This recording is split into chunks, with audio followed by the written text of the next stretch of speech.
नमस्कार दोस्तों, स्वागत है आप सभी का केआर क्लासेस के इस ऑनलाइन प्लेटफॉर्म पर। देखिए दोस्त, ये पार्ट 2 है हमारा पर्यावरण एवं पारिस्थितिकी तंत्र से जुड़ा हुआ जो टॉपिक है उसमें पहला कल हमने डिस्कशन किया। कल हमने जो है स्टेट लेवल की परीक्षाओं में पूछे गए सारे प्रश्नों को देखा। आज टीटी के एग्जाम में इस टॉपिक से जो प्रश्न बने हैं उन सबको हम डिस्कशन करेंगे। आई होप आपको वीडियो पसंद आ रही होगी। अगर पसंद आती है तो लाइक करें, शेयर करें, सब्सक्राइब करें और अधिक से अधिक अभी सपोर्ट करने की जरूरत है। नया नया चैनल है, ग्रो करने में थोड़ा टाइम लगेगा, हम जानते हैं, तो आपके सपोर्ट की विशेष आवश्यकता है। आप सपोर्ट करोगे तभी हम जो है और बेहतर चीज़ें जो है आपके लिए लेकर आएंगे और बेहतर जो है चीज़ें आपको प्रोवाइड करवा पाएंगे। तो चलिए शुरू करते हैं।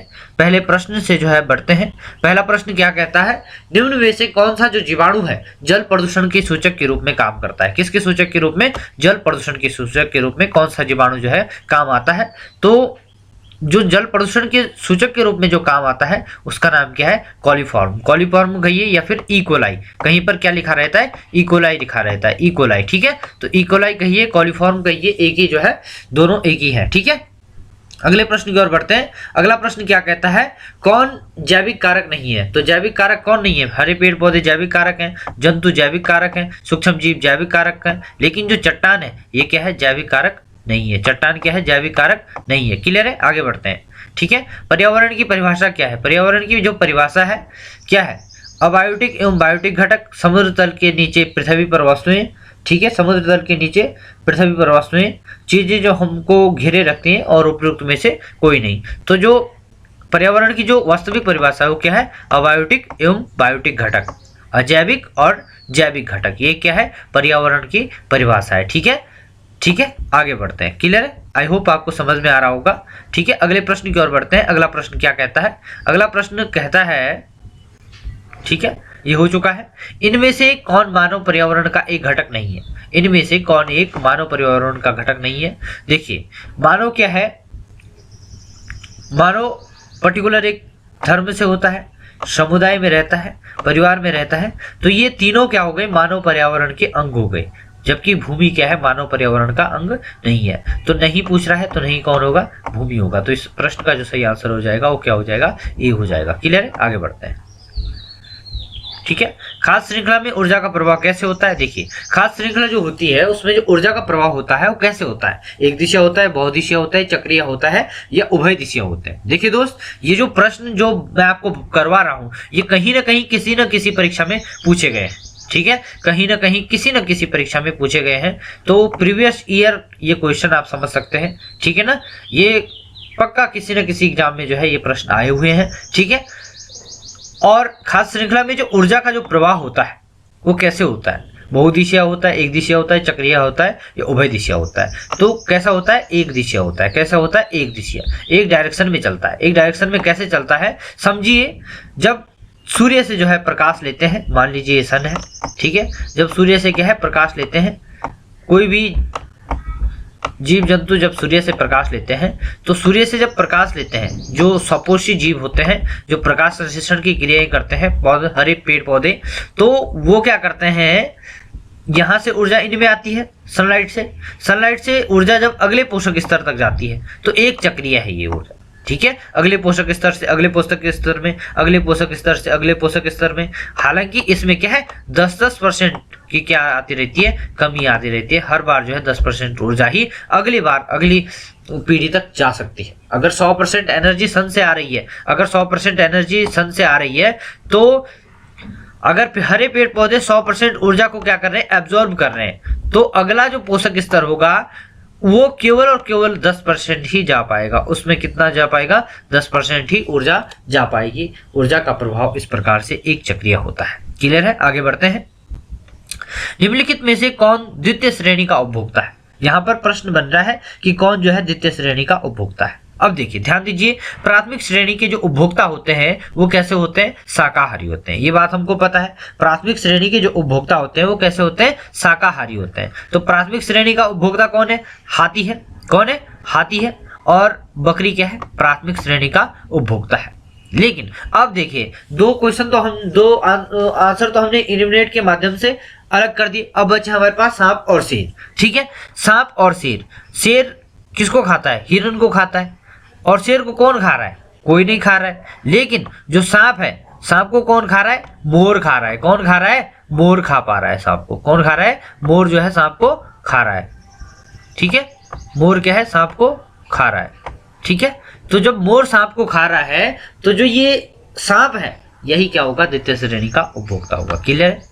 मोर क्या है? द्वितीय श्रेणी का उपभोक्ता है। सॉरी, सांप क्या है? द्वितीय श्रेणी का उपभोक्ता है। क्लियर है? अगले प्रश्न की ओर बढ़ते हैं। अगला प्रश्न क्या कहता है? ठीक है, आई होप आपको समझ में आ रही होगी। वीडियो पसंद आ रही है तो अधिक से अधिक शेयर भी करते रहें ताकि हमारा जो मनोबल है वो बना रहे। ठीक है, पारितंत्र में ऊर्जा का जो प्राथमिक स्रोत होता है वो क्या होता है?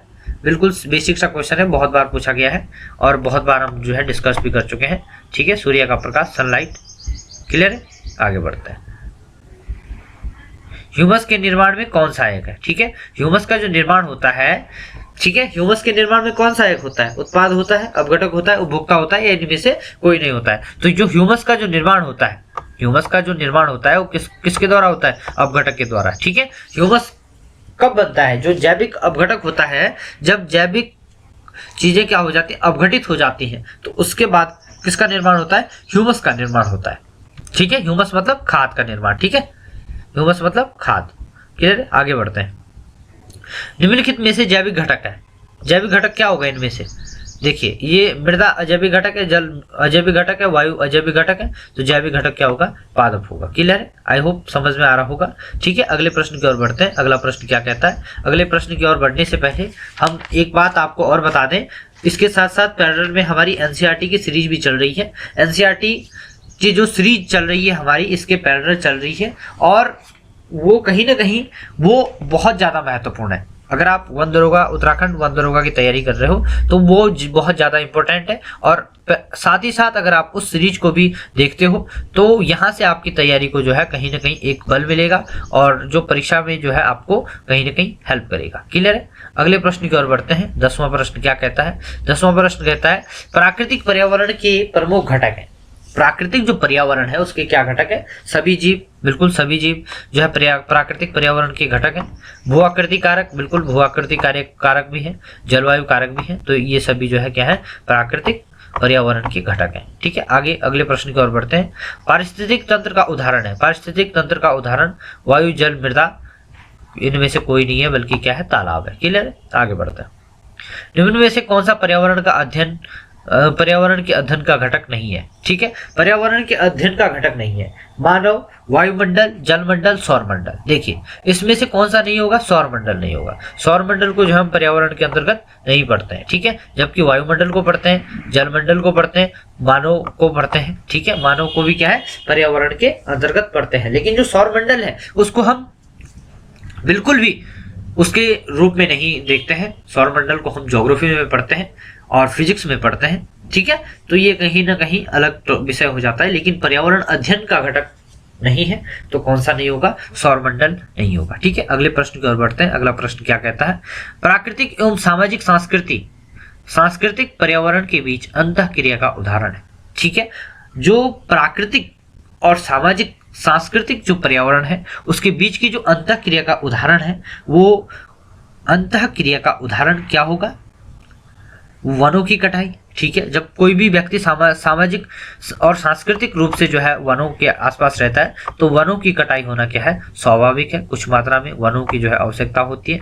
और शिकार भी करता है, बिल्कुल करता है। निर्माण कार्य भी करता है, जंगलों से जो है रोड़े जा रही हैं, कई सारे निर्माण कार्य भी करता है। तो जो ये सामाजिक और सांस्कृतिक पर्यावरण की जो अंतःक्रिया है तो ये क्या है? सभी में दिखती है, तो उपयुक्त सभी इसका सही आंसर होगा। ठीक है, अगले प्रश्न की ओर बढ़ते हैं। हमारे पर्यावरण में किस गैस का सबसे अधिक सांद्रण है? तो हाइड्रोजन 71% है, ऑक्सीजन 21% है और कार्बन डाइऑक्साइड 0.03% है। क्लियर है? आगे बढ़ते हैं। ठीक है, पर्यावरणीय असंतुलन का कारण है। पर्यावरणीय जो असंतुलन का कारण है क्या है? पर्यावरणीय भौतिक चेतना का अभाव, भौतिकवादी सोच, भोगवादी प्रवृत्ति, इनमें से सभी। तो इसका क्या आंसर होगा? सभी जो है इसका आंसर होगा। पर्यावरण के अंतर्गत आते हैं क्या क्या आते हैं? देखिए, पेड़ पौधे, जीव जंतु सब आते हैं। रिश्ते नाते, संस्कृति, ये भी आते हैं। मकान, सड़कें, पूजा स्थल, ये सब आते हैं। तो पर्यावरण कहीं ना कहीं क्या है? उपयुक्त सभी जो है पर्यावरण के अंतर्गत आते हैं। क्लियर है? आगे बढ़ते हैं। किसी खाद्य श्रृंखला में प्रथम कड़ी में हरे पादप होते हैं, क्योंकि क्या कारण होता है कि हरे पादप जो है खाद्य श्रृंखला में पहले होते हैं, वो विस्तृत रूप से फैले होते हैं, बिल्कुल गलत है। ठीक है, दूसरा क्या कह रहा है, वे मृदा से जुड़े हुए होते हैं, तो ये भी क्या है, गलत है। वे सूर्य के प्रकाश से क्या है, वायुमंडल या CO2 का स्थिरीकरण करते हैं, बिल्कुल सही है। ठीक है, CO2 का क्या करते हैं, स्थिरीकरण करते हैं। ठीक है, कार्बन डाइऑक्साइड को स्थिरीकरण करते हैं। ठीक है, आगे बढ़ते हैं अगले प्रश्न की ओर। पर्यावरण एक स्रोत है, पर्यावरण एक स्रोत है किसका, अधिगम का, औषधि का, ऊर्जा का, इनमें से सभी। तो इसका जो सही आंसर होगा क्या होगा, सभी हो जाएगा। डी आंसर जो है इसका सही आंसर होगा। क्लियर है, अगले प्रश्न की ओर बढ़ते हैं। पृथ्वी पर ऊर्जा का चरम स्रोत है, पृथ्वी पर ऊर्जा का क्या है, चरम स्रोत सूर्य है। बहुत बार इस प्रश्न को देख चुके हैं। अगले प्रश्न की ओर बढ़ते हैं। ठीक है, यहाँ पर लगभग 44 क्वेश्चन के आसपास है, 43-44 के आसपास है इस टॉपिक से जुड़े हुए। कल हम RRB से जितने प्रश्न बने हैं उनको देखेंगे, और उम्मीद है कि आपको वीडियो पसंद आ रही होगी, और पसंद आती है तो अपने दोस्तों को भी बताएं। जिनका वन दरोगा का पेपर है विशेषली, उनको जो है ज़रूर बताएं। बहुत इंपॉर्टेंट टॉपिक है और बहुत ही महत्वपूर्ण है, और बहुत आसान तरीके से जो है हम समझने की कोशिश कर रहे हैं। क्लियर है, अब देखिए अगले प्रश्न की ओर बढ़ते हैं। निम्न में से कौन सा क्रम पारिस्थितिकी तंत्र में ऊर्जा प्रवाह के संदर्भ में सही है। ठीक है, उत्पादक, अपघटक, उपभोक्ता। अपघटक, उपभोक्ता, उत्पादक। सी क्या है, उत्पादक, उपभोक्ता, अपघटक। उपभोक्ता, उत्पादक और अपघटक। तो इसका जो सही आंसर होगा, ऊर्जा प्रवाह किस रूप में होता है, इस रूप में होता है। पहले उत्पादक होते हैं, फिर उपभोक्ता होते हैं, और फिर अपघटक होते हैं। क्लियर है, आगे बढ़ते हैं। जब एक जीव लाभ लेता है बगैर दूसरे सहवासी जीव को प्रभावित किए, तो वह क्या कहलाता है, वह कहलाता है सहभोजी। क्या कहलाता है, सहभोजिता। ठीक है, एक जीव क्या लाभ लेता है और दूसरे को फर्क नहीं पड़ता है। ठीक है, दूसरे को क्या है, फर्क भी नहीं पड़ता है। जैसे मछलियों में क्या है, जो बड़ी शार्क मछली होती है, उससे कई सारे जो है जीव जुड़े हुए होते हैं, छोटे छोटे जीव जो है उसके साथ रहते हैं। तो वो क्या करते हैं, बड़ी मछली को कोई भी किसी प्रकार का नुकसान नहीं पहुंचाते हैं, लेकिन खुद जो है उनको लाभ मिलता है। ठीक है, परजीवी क्या होता है, जो परजीवी होता है उसमें एक जीव को तो लाभ पहुंचता है और दूसरे को क्या है, हानि पहुंचती है। जैसे जू हमारे शरीर में होती है, तो जू को तो फायदा हो रहा है। ठीक है, जू को पनपने के लिए क्या मिल गया है, भूमि मिल चुकी है, बैकग्राउंड जो है मिल चुका है, किसको, जू को।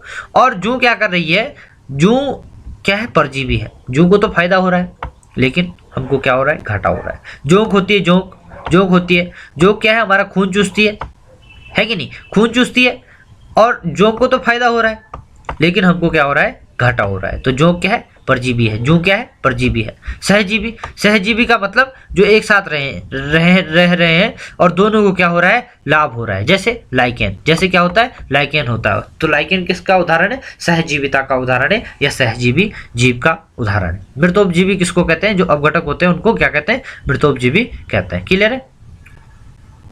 सन 1992 में पर्यावरण सुरक्षा से संबंधित प्रथम जो पृथ्वी सम्मेलन किस शहर में हुआ, तो जिस शहर का नाम है वो क्या है, रियो डी जेनेरो। ठीक है, क्या है शहर का नाम, रियो डी जेनेरो में 1992 में पर्यावरण सुरक्षा से जुड़ा हुआ, ठीक है, पहला पृथ्वी सम्मेलन हुआ था। ठीक है, निम्नलिखित में से कौन सा जैवमंडल का अजैविक घटक नहीं है। ठीक है, जैवमंडल का अजैविक घटक नहीं है। ठीक है, प्रोटीन अजैविक है, मृदा अजैविक है, फास्फोरस क्या है, अजैविक है। तो इसका जो सही आंसर हो जाएगा वो क्या होगा, कवक। क्लियर है, आगे प्रश्न, अगले प्रश्न की ओर बढ़ते हैं। जैविक पर्यावरण में शामिल है, जैविक पर्यावरण में कौन कौन शामिल है, उत्पादक है, उपभोक्ता है, अपघटक है। तो ये क्या, ये सभी इसका सही आंसर हो जाएगा। अगले प्रश्न की ओर बढ़ते हैं। घासभूमि क्षेत्र के पारितंत्र की, घासभूमि क्षेत्र के पारितंत्र की खाद्य श्रृंखला में सबसे उच्च स्तर के उपभोक्ता होते हैं। सबसे उच्च स्तर के जो उपभोक्ता होते हैं वो कौन होते हैं, देखिए, शाकाहारी, मांसाहारी, जीवाणु, मांसाहारी या शाकाहारी। जो खाद्य श्रृंखला होती है घास भूमि में, उसमें जो सबसे उच्च स्तर के जो उपभोक्ता होते हैं वो होते हैं जीवाणु। अंततः जब घास भी जो है, घास को डिकम्पोज करने का कार्य कौन करते हैं, जीवाणु करते हैं। कौन करते हैं, जीवाणु करते हैं। क्लियर है। तो सबसे जो उच्च स्तर का जो उपभोक्ता होता है, सॉरी माफ करिए, जीवाणु नहीं, इस प्रश्न का जो सही आंसर होगा वो क्या हो जाएगा, मांसाहारी हो जाएगा। ठीक है, थोड़ा सा जो है प्रश्न को सही से पढ़ा नहीं। घास भूमि क्षेत्र के पारितंत्र की जो खाद्य श्रृंखला में सबसे उच्च स्तर के जो उपभोक्ता होते हैं, हाँ उच्च स्तर के जो उपभोक्ता होते हैं, पहले प्रथम श्रेणी के कौन होते हैं? शाकाहारी होते हैं। फिर जो उच्च स्तर के होते हैं वो कौन होते हैं? मांसाहारी होते हैं। ठीक है, आगे बढ़ते हैं। पारिस्थितिकी तंत्र एवं प्राकृतिक अधिवासों का संरक्षण तथा उनके प्राकृतिक वातावरण में प्रजातियों का जीवक्षम जनसंख्या का रखरखाव एवं प्राप्ति के लिए उपयुक्त पद है। ठीक है, कोई भी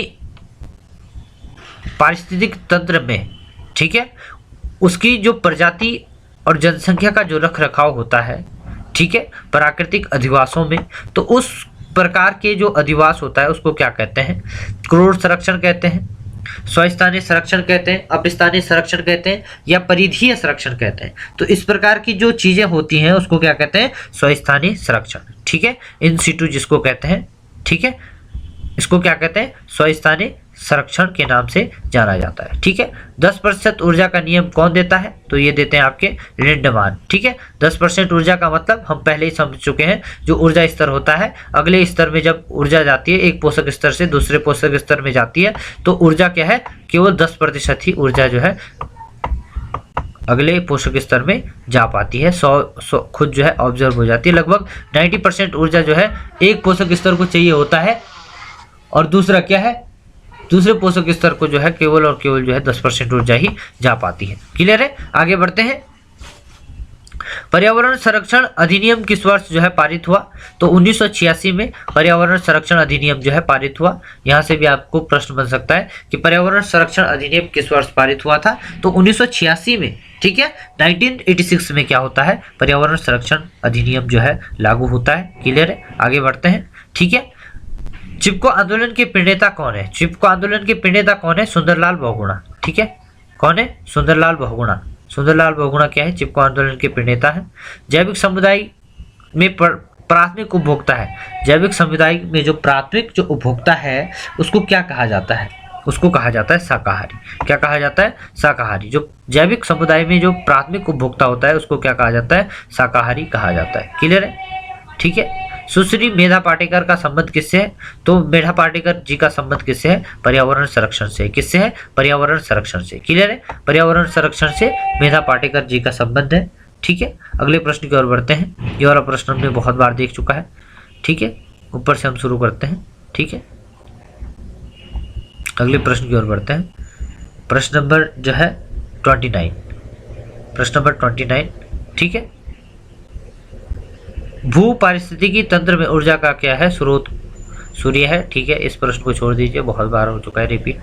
ठीक है, अगले प्रश्न की ओर बढ़ते हैं। विश्व में जल संकट का प्रमुख कारण है। विश्व में जो जल संकट का जो प्रमुख कारण है वो क्या होगा? औद्योगिकरण होगा, विश्व में तापमान की वृद्धि होगी, अम्ल वर्षा होगा, या फिर नगरीकरण होगा? तो सही आंसर क्या होगा? नगरीकरण होगा। ठीक है, जितने ज्यादा नगर बनेंगे जल आपूर्ति उतनी ज्यादा जो है कम होती रहेगी और जल की डिमांड जो है उतनी ज्यादा बढ़ती रहेगी। तो नगरीकरण क्या है? सबसे बड़ा कारण है जल संकट का विश्व में। ठीक है, पर्यावरण जागरूकता को बढ़ावा देने के उद्देश्य से निम्न में से कौन सी प्रतियोगिता आयोजित की जाती है? ठीक है, पर्यावरण जागरूकता के लिए जो है जो प्रतियोगिता वर्ल्ड लेवल पर जो की जाती है तो उसका नाम क्या है? Green olympiad. ठीक है, क्या कहा जाता है? Green olympiad. ठीक है, जो विश्व स्तर पर इस प्रकार की प्रतियोगिता की जाती है।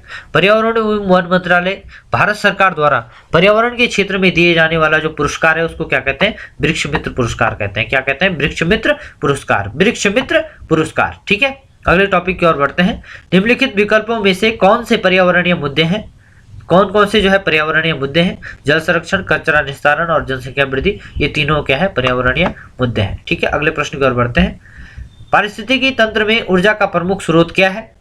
सूर्य का प्रकाश है। क्लियर है, बहुत बार पढ़ चुके हैं। ठीक है, बाद बाकी मेधा पाटेकर हो चुका है, जैविक समुदाय भी हो चुका है, चिपको आंदोलन भी हो चुका है। अगले प्रश्न की ओर बढ़ते हैं। ठीक है, अगले प्रश्न की ओर बढ़ते हैं। Question number 38। ठीक है, क्वेश्चन नंबर 38 की तरफ बढ़ते हैं। आई होप समझ में आ रहा होगा आपको। सामाजिक वानिकी का उद्देश्य है। सामाजिक वानिकी का क्या उद्देश्य है? पर्यावरणीय सामाजिक वानिकी का जो उद्देश्य होता है पर्यावरणीय, सामाजिक व ग्रामीण विकास में मदद के उद्देश्य से वनों का प्रबंधन ग्रामीण क्षेत्रों में चकबंदी, वन्य प्राणियों का संरक्षण, चारागाहों का विकास। जो सामाजिक जो वानिकी होती है उसका क्या होता है, उसका जो सही आंसर होगा क्या हो जाएगा, ए हो जाएगा। पर्यावरणीय, सामाजिक एवं ग्रामीण विकास में मदद के उद्देश्यों से वनों का प्रबंधन। ये जो सामाजिक जो वानिकी शब्द जो है, कहीं ना कहीं जब हम सामाजिक वानिकी की बात करते हैं, मान लीजिए कोई गांव है तो गांव के आसपास का कुछ ऐसा क्षेत्र जो गांव का है, ठीक है, ग्राम सभा का अंतर्गत ही ये वन आते हैं, ठीक है। तो गांव वाले क्या करते हैं, इस जो बंजर क्षेत्र है इस क्षेत्र में खुद से क्या करते हैं, डेवलप करते हैं पेड़ पौधों को। तो इसको क्या कहते हैं, सामाजिक वानिकी कहा जाता है, सामाजिक वानिकी के रूप में कार्य किया जाता है, ठीक है। अगले प्रश्न की ओर बढ़ते हैं।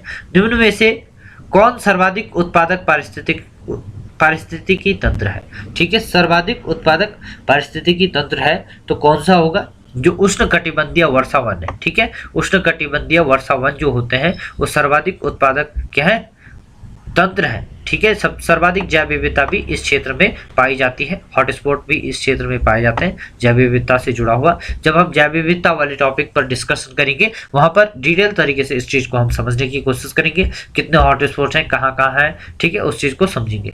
तरुण भारत संघ के राजेंद्र सिंह को किस कार्य के लिए जो है रेमन मैग्सेसे पुरस्कार दिया गया, ठीक है। तरुण भारत संघ को क्या है, रेमन मैग्सेसे पुरस्कार दिया गया। तो किस कार्य के लिए दिया गया उसको देखते हैं, ठीक है। जल संरक्षण, सामुदायिक वानिकी, वनों के संरक्षण और सौर ऊर्जा। तो जो दिया गया वो किस